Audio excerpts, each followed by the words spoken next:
This Focus on Health segment is brought to you by Aurora Healthcare.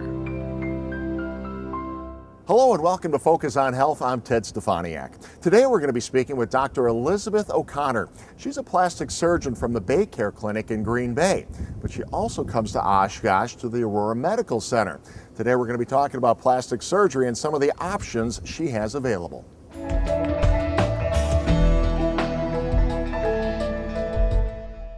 Well, thank you for joining us today. It's been a while since we've had a chance to talk to a plastic surgeon on Focus on Health. Let's just start a little bit talking about some of the surgeries that you do perform.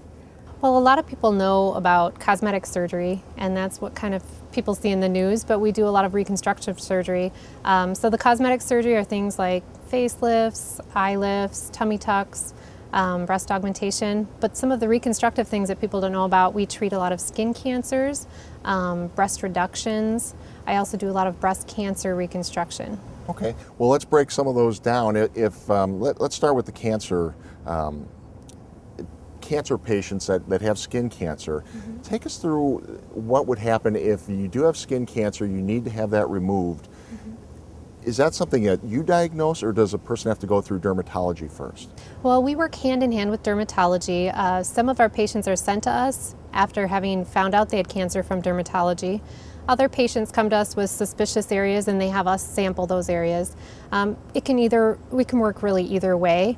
But once we diagnose cancer, especially if it's on a sensitive area, on the face, on the hands, areas that might be cosmetically sensitive, they send them to plastic surgery to help us remove the cancer and then close it in a way that doesn't have a lot of scarring or doesn't have functional problems. When a person goes through that surgery, what's the recovery time like? It's usually pretty minimal. Most of the skin cancer surgeries can be done in the clinic. So these are done with the patient awake and the area has been numbed up. And the recovery is pretty quick. You can go back to really your regular activities, regular work, sporting activities the next day. Okay. And then some of the other surgeries you were talking about, such as breast reduction, mm-hmm. Augmentation, what's the best way to proceed with that? Would a person go see their primary care provider first, or would they be best off coming to you? Well, for any of the cosmetic surgeries, we always offer free cosmetic consultations, and we can sit down with people and just look at what their goals are and make an individualized plan. It really varies person to person on what they're looking for and how we can meet that, and there's a variety of surgical and non-surgical options. If it's something more reconstructive, a breast reduction, a skin cancer, we typically have those sent from their primary care provider to us, and that allows for the referral system. And then we can evaluate it and let you know if you're a candidate. Some of the non-surgical options that we might find for people involve injections, Botox, fillers. We also have treatments for spider veins, which involves injection in clinic also. Wow, you have a lot of different services to offer patients. When a person's trying to decide, do I need to have plastic surgery? I mean, that's a very personal choice. Is that something that you take some time with the patient to discuss exactly whether it's needed or how you go about that and what the results might be? Yeah, we really like to sit down with patients, and that's why there's the free cosmetic consultation. There's so many things to offer, so we like to sit down with everybody and really see what's their endpoint, what's their goal, what really is concerning them, and then go through the breadth of what we have to offer, whether it's injectables, skin care, or surgery, and we just can kind of figure out what works in their life at this time and what's going to meet their goals.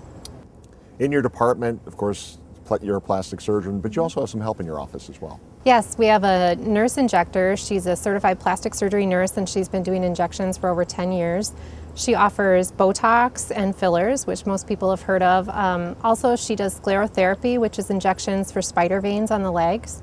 And then one of the cool new things that we're offering is Kybella. It's actually an enzyme that's injected underneath the chin, and it does a neck lift, and it's really very effective at tightening up underneath the neck. Is that just a one-time injection, or is that a series of injections? People typically are 1 to 2 injections to get good results. Okay.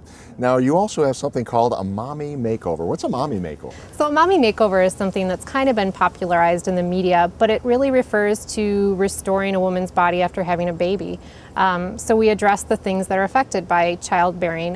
That's breast growth or loosening of the breast skin, and then the loosening of the skin in the abdomen. So it typically involves a breast augmentation or lift, combined at the same time as having a tummy tuck and possibly liposuction. And so the benefit is you have one surgery, one downtime, and you get multiple procedures that day. So it really is just kind of restoring those things that change after having children. So whether it's the injections or the mommy makeover, is that something that a patient would come and consult with you immediately, or are you checking with your primary care provider first? No, people can just call our office directly and come in for a free cosmetic consultation. There's no need to have a referral through the primary care office. We can be reached and scheduled directly. Okay, now we talked about the mommy makeover. Let's talk about I don't think you have a daddy makeover, No. but you do help out men. So let's get into this. Men do have cosmetic surgery. We have a lot of male patients. Most typically, eye lifts, facelifts are very common. We also offer gynecomastia treatment for males that have breast enlargement. This typically happens after the teenage years or later in life in the 60s or so when hormones change. And so we do offer gynecomastia removal also. All right, so a lot of things for me to think about, and some of you at home as well. So a lot of great information. Now, you've been around for a while. Tell us a little bit about when you started and how long you've been here. I've been up here since 2014. I'm a board certified plastic surgeon, and I also have specialty training in breast surgery. That's cosmetic and reconstructive breast surgery, and that's kind of where my expertise is. But I also do the full spectrum of plastic surgery, and we treat a full spectrum of ages from infants up to elderly people, whether it's congenital things like ear tags for little babies or little skin lesions, birthmarks on children, up to skin cancers in older people. All right, well, you're doing a lot of great work. We appreciate you taking some time with us today. Thank you. A lot of great information today. Now, if you are considering plastic surgery or you have some questions about these procedures, you can always give us a call here at Aurora Medical Center in Oshkosh at 303-8700. I'm Ted Stefaniak, and we'll see you next time on Focus on Health. This Focus on Health segment has been brought to you by Aurora Healthcare.